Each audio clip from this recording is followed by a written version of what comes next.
Hey guys, welcome to Ramesh cooking channel. ಇವತ್ತು ಬಂದುಬಿಟ್ಟು ನಾನು ಚಿಕನ್ ಲಿವರ್ ಫ್ರೈನ ಮಾಡಿದ್ದೀನಿ. ಇದಂತೂ ತುಂಬಾ ಟೇಸ್ಟಿಯಾಗಿದೆ. ಹಾಗೆ ನಿಮಗೆ ಬೇರೆ ಬೇರೆ ರೆಸಿಪಿ ಬೇಕಂದ್ರೂ ಸಹ ಕಮೆಂಟ್ ಹಾಕಿ. ಈ ಥರ ಒಂದ್ಕಿತ ಟ್ರೈ ಮಾಡಿ ತಿನ್ನಿ, ತುಂಬಾ ಚೆನ್ನಾಗಿರುತ್ತೆ. ಇದೊಂಥರ ಡಿಫ್ರೆಂಟ್ ರೆಸಿಪಿ ಅಂತಲೇ ಹೇಳ್ಬೋದು. ನೋಡಿ, ಚಿಕನ್ ಎಲ್ಲ ಎಷ್ಟು ಸಾಫ್ಟಾಗಿ ಬೆಂದಿದೆ ಅಲ್ವಾ. ಇಲ್ಲಿ ನಾನು ಕುಷ್ಕದಲ್ಲಿ ತಿಂತಾ ಇದ್ದೀನಿ ಲಿವರ್ ಫ್ರೈನ.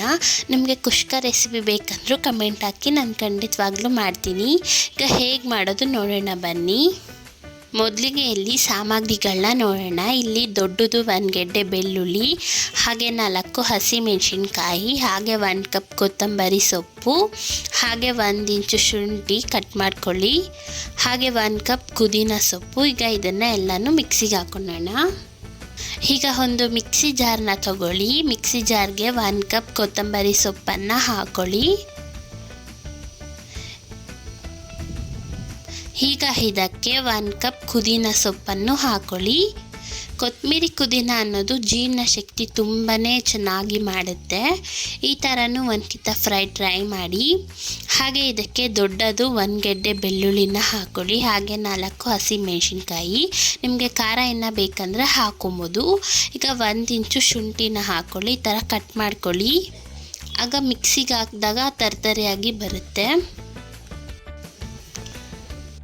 ಈಗ ಇದಕ್ಕೆ ಸ್ವಲ್ಪ ನೀರು ಹಾಕ್ಕೊಂಡು ನುಣ್ಣಗೆ ರುಬ್ಕೊಂಡು ಬನ್ನಿ.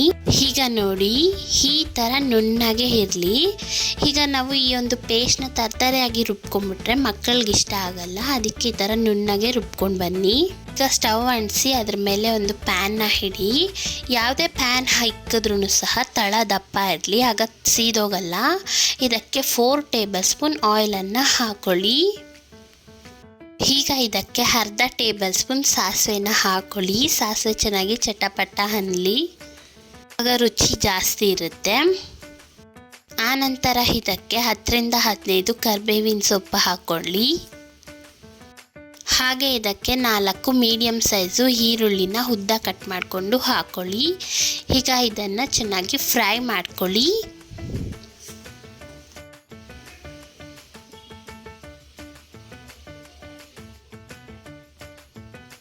ಈಗ ನೋಡಿ, ಈರುಳ್ಳಿ ಎಲ್ಲ ಬ್ರೌನ್ ಶೇಡ್ಗೆ ಬಂದಿದೆ. ಈಗ ಇದಕ್ಕೆ ಚಿಕನ್ ಹಾಕ್ಕೊಳ್ಳೋಣ. ನಾನಿಲ್ಲಿ ಅರ್ಧ kg ಚಿಕನ್ನ ತೊಗೊಂಡಿದ್ದೀನಿ. ಇದರಲ್ಲೂ ಲೆಗ್ ತೊಗೊಂಡಿದ್ದೀನಿ. ಲೆಗ್ಗನ್ನು 2 ಭಾಗ ಮಾಡ್ಕೊಂಡಿದ್ದೀನಿ. ಓಕೆನಾ, ಆಗ ತುಂಬ ಚೆನ್ನಾಗಿ ಬೇಯುತ್ತೆ. ಈಗ ಇದನ್ನು ಎಣ್ಣೆಯಲ್ಲೇ ಒಂದು 2 ನಿಮಿಷಗಳ ಕಾಲ ಫ್ರೈ ಮಾಡ್ಕೊಳ್ಳಿ. ಆಗ ಚೆನ್ನಾಗಿ ಬೆಂದಿರುತ್ತೆ. ಈ ಥರ ಫ್ರೈ ಮಾಡ್ಕೊತಾ ಹೋಗಿ. ಹಾಗೆ ಈ ಒಂದು ವಿಡಿಯೋ ಇಷ್ಟ ಆಗಿದರೆ ಪ್ಲೀಸ್ ಲೈಕ್ ಮಾಡಿ, ಹಾಗೆ ನಮ್ಮ ಚಾನಲ್ನ ಸಬ್ಸ್ಕ್ರೈಬ್ ಮಾಡ್ಕೊಳ್ಳಿ. ಇನ್ನು ಬೇರೆ ಬೇರೆ ರೆಸಿಪಿ ಬೇಕಂದ್ರೂ ಕಮೆಂಟ್ ಹಾಕಿ. 5 ನಿಮಿಷ ಆಗಿದೆ. ಈಗ ಇದನ್ನು ತೆಗೆದುಬಿಟ್ಟು ಕ್ಲೀನಾಗಿ ಒಂದ್ಕಿತ ಫ್ರೈ ಮಾಡ್ಕೊಳ್ಳಿ. ಈಗ ಇದಕ್ಕೆ ನಾವು ಮಾಡಿಟ್ಕೊಂಡಿರುವಂತಹ ಮಸಾಲೆನ ಹಾಕೊಳ್ಳೋಣ. ಈಗ ಇದನ್ನು ಹಸಿ ವಾಸನೆ ಹೋಗೋ ಹಾಗೆ ನೀವು ಚೆನ್ನಾಗಿ ಫ್ರೈ ಮಾಡ್ಕೊಳ್ಳಿ. ಹಸಿ ವಾಸನೆ ಇದ್ದರೆ ಅದು ಟೇಸ್ಟ್ ಅಷ್ಟೊಂದು ಚೆನ್ನಾಗಿರಲ್ಲ. ಸೊ ಅದಕ್ಕೆ ಹಸಿ ವಾಸನೆ ಹೋಗೋ ತನಕ ಫ್ರೈ ಮಾಡ್ಕೊಳ್ಳಿ. ಈಗ ಇದರಲ್ಲಿರೋಂತಹ ಹಸಿ ವಾಸನೆ ಎಲ್ಲ ಹೋಗಿದೆ. ಈಗ ಇದಕ್ಕೆ ಮಸಾಲೆನ ಆ್ಯಡ್ ಮಾಡೋಣ. ಮೊದಲಿಗೆ ಇಲ್ಲಿ ರುಚಿಗೆ ತಕ್ಕಷ್ಟು ಉಪ್ಪನ್ನು ಹಾಕ್ಕೊಳ್ಳಿ. 1 ಟೇಬಲ್ ಸ್ಪೂನ್ ಧನಿಯಾ ಪೌಡರ್, ಹಾಗೆ 1 ಟೇಬಲ್ ಸ್ಪೂನ್ ಗರಂ ಮಸಾಲ,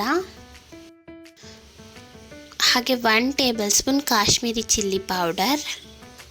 ಇಷ್ಟು ಮಸಾಲೆನ ಹಾಕ್ಕೊಂಡು ಫ್ರೈ ಮಾಡ್ಕೊಳ್ಳಿ 2 ನಿಮಿಷ. 2 ನಿಮಿಷ ಫ್ರೈ ಮಾಡ್ಕೊಂಡಿದ ನಂತರ ರುಚಿಕರವಾದ ಚಿಕನ್ ಫ್ರೈ ರೆಡಿ. ಎಷ್ಟು ಸಿಂಪಲ್ಲಾಗಿ ಮಾಡ್ಬೋದು ನೋಡಿ ಗೈಸ್. ಈ ಒಂದು ರೆಸಿಪಿನ ನೀವು ಒಂದ್ಕಿತ ಟ್ರೈ ಮಾಡಿ.